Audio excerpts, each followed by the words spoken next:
it was a great learning opportunity. Cause I remember one where Arik called on me. She's like, okay, teach this move, basic beginner stuff. And I wasn't, no. She kept saying no. And I'm like, but this is how I break it down. And she gave me a very simplified way of breaking it down. So I was like, okay, this is good stuff. This is where I need to be. Because I think a lot of dancers go in thinking, I know a little bit. This should be easy. But for this particular instruction, it's just, I don't know. It's like I said, it was what I was looking for. It's easy, I think, for students. And that was my biggest thing. And after I did this for about a year and got certified, I went back to a friend's belly dance class.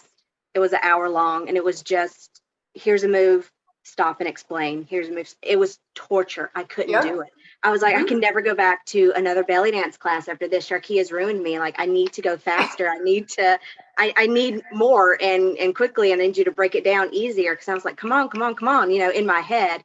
And I was like, oh, this is terrible. I can't do regular belly dance classes anymore. I know I can't teach them.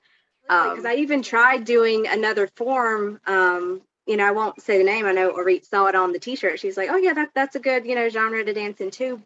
And it was, but their accountability was poor and their instruction was poor. The dance moves was fun, and watching the professionals do it was awesome. But when I went back and watched other students as teachers, and when I watched myself, I was like, this is not quality. I cannot ask students to pay me because I don't feel like I'm good at all. And they want you to be an instructor so quickly. So when you guys started doing this, at first I was like, oh, accountability. But then I was like, no, that's good. Because if I created something and had my name on it and saw my instructors doing it poorly, I would be like, how do I say in a nice way, no, that's not it. And, the thing too with the accountability and the quality control, it is, and there's an and.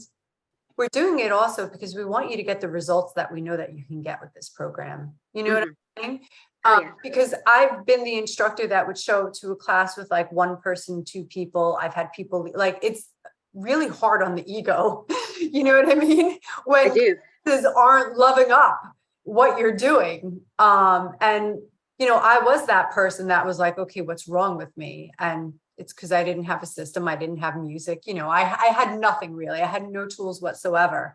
Mm-hmm. And once I saw, how my classes exploded with SharQui, I'm like, oh, well, it was me, but it also was that I needed these tools. And so now that I know that they work, it's like, I really don't want teachers to struggle and